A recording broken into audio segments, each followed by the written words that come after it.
So now we're going to set up the tambour hook. Now the needle that we're going to be using is a size 80 needle, and this is perfect for silk organza. You can work with a number of different size needles depending on the nature of the fabric, so the thickness of the fabric, but also if you're using thick threads, you'll need to use a thicker needle. Now this brand is called Smets, it's from Germany. These are machine embroidery needles, so you will have a long shank and it may have a thread on the end as well. The handle is wooden and it has a fixing screw, and if you just release that, we're going to slide the needle in.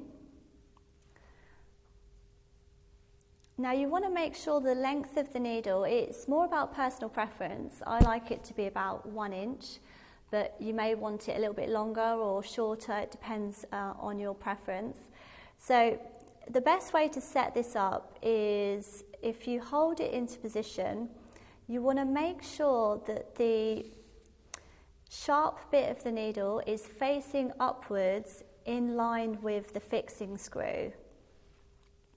The reason why we do this is because we're using the fixing screw as our arrow, so we know which way the hook is facing.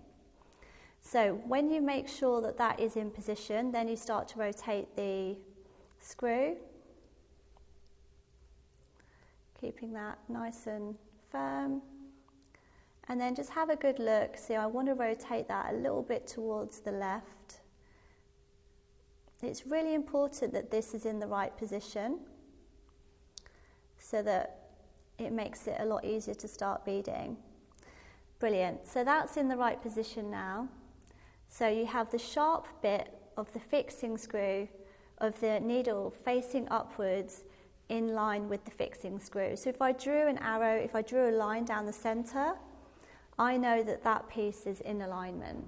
So that when I'm working in the fabric, this is my arrow, so I know which way the hook is facing.